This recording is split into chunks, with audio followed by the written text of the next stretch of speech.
So what I'm about to share now about Mohbad was discovered October 2025. 2 years, 1 month after Mohbad died was when they discovered everything that is here that I'm about to share with you guys now.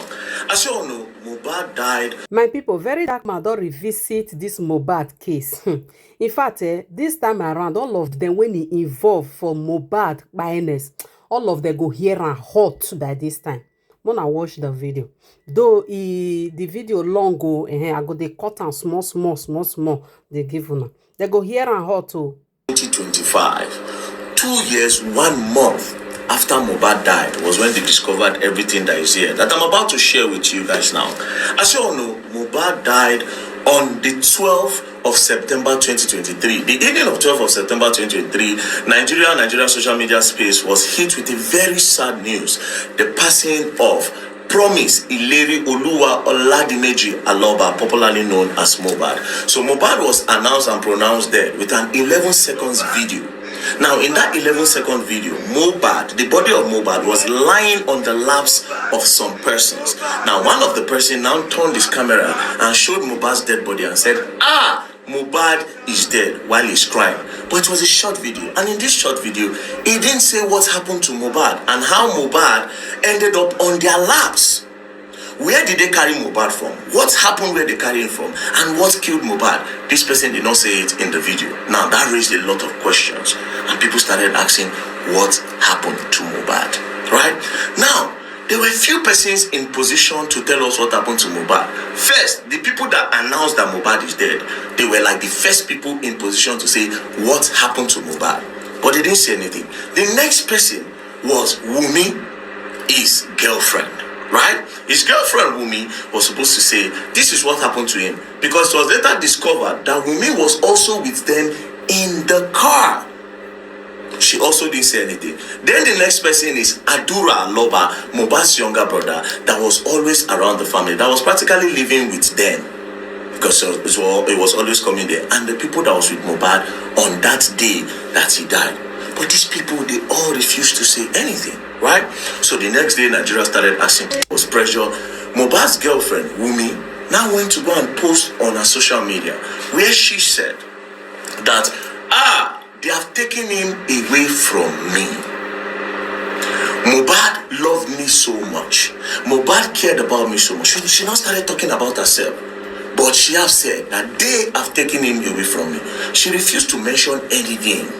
She said they, therefore pointing the minds of the people to another direction. So immediately Nigerians remembered that a year or so before, Mohbad was crying on social media that he was having issues with Naira Marley and the Malians. Now, Mohbad has also previously was taken to NDLEA where he was beaten up and blah, blah, blah. So there was videos. So people now started bringing up all those videos and said it was Naira Marley that unalived him, right? So when this whole thing started, it was now later reported that Naira Marley was not in the country as at the time. So when they said that, another news now came out that it was the nurse that took him injection. So people became confused. Then they now said, okay, let's ask his girlfriend, Wumi, what happened to your man? What happened to Mohbad? Immediately, pressure started hitting Wumi. From nowhere, this useless blog, Gist lover, Iyabojo and co, Tonto and co, people started asking the girl that, what happened to your man? Then Iyabo and co now defended her and said, no, she cannot say anything on social media. Reason is because this girl is mourning. She's mourning her man. She's crying. She has not been able to eat. She has lost weight. And in the other hand, she's also taking care of Liam, who is also a baby. So there's no way she will come on social media to say anything. We already know the people that unalive him. So therefore, emphasis again on the whole Malians and Naira Marley. This is not about Naira Marley and Malians. We're going somewhere, right? I'm just giving you a backstory. So now, they said that Wumi was mourning.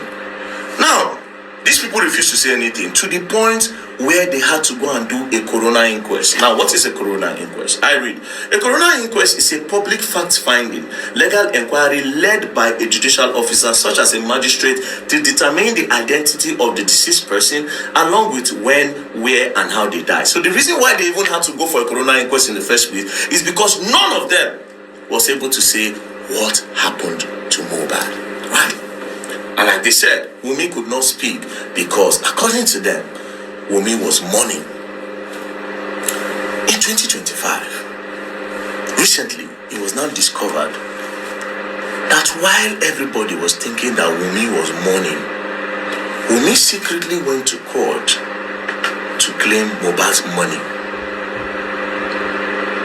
through his royalties. Hold on, I'll break it down. Mohbad had an issue with Naira Marley before he died, and the both of them were in court. The people with the royalties, they were in court, right? So as they were in court, months later, Mohbad died. So Wunmi had this information, and another person had this information.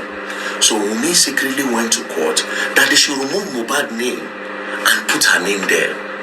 But guess what? It wasn't only her. She had a partner. Who was the partner? Adura Aloba, Mohbad's brother. So they secretly went to court and said, carry all these things, replace Mohbad's name, put our name, so that when they collect all these billions, me and Adura, we are in this. But they lied to the court that they are the representative of the entire family. I'll read the motion.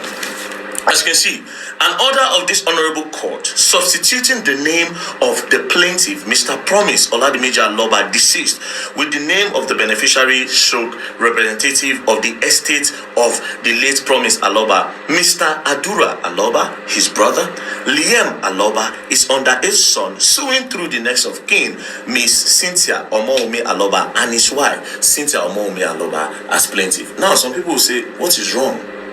First things first, it is wrong because these people are also persons of interest in the death of Mohbad. These were the people within 24 hours, and Mohbad's death is a mystery. They have not been able to know what killed him. So in this same breath, and people were thinking this girl was mourning, she and Mohbad's brother secretly went to court to substitute Mohbad's name and put their name, and they lied that they were the representative of the entire family. Meanwhile, Adura was in the house the day Mohbad died, but could not say a word, right?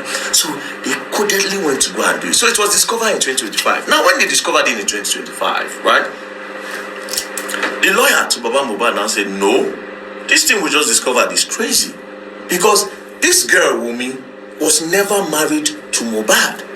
They only did an introduction. She was never married to Mohbad.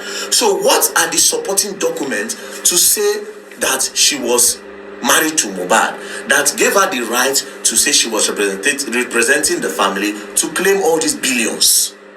So therefore, you have to remove her name from this and replace the name with, number one, Mohbad's elder sister, Mohbad's uncle, Mohbad's cousin, and they now created a space, a blank space for Liam. The reason why they did not put his name Liam is because they were still debating the paternity of the child. So if it comes out that Liam is the son of Mohbad, then automatically Liam and Wunmi will now enter. So they said, this is what we want, because these people secretly went to go and do this. They didn't consult the whole family. It is a big family. The Aloba family is big. The Mohbad mother family, they are big. Why didn't they consult us? Right? And how come Adura and Wunmi, these are kids. Wunmi was born in 1999.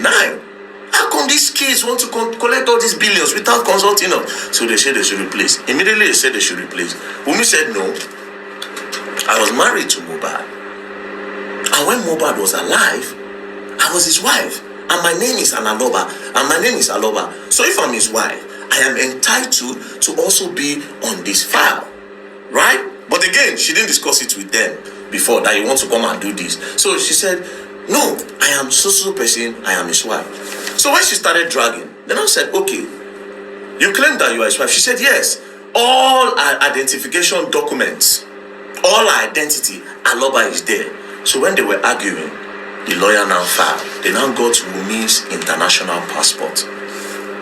This international passport was renewed 1 year, 2 months after Mohbad died.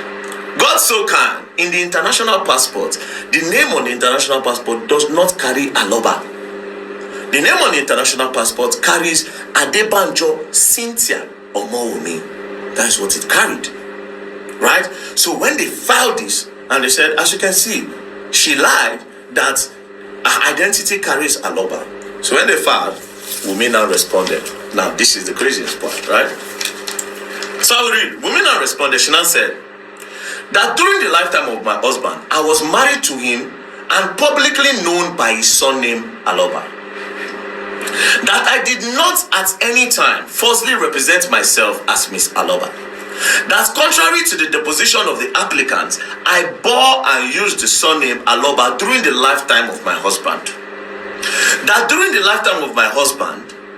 lifetime of the deceased, I possessed official identification document bearing the surname Aloba. So she's trying to say, this one where they talk, now there's Sabi. Now, this is where it gets crazy. That I am presently in possession of my national identity card issued during the lifetime of the deceased bearing the name Cynthia Omowumi Aloba.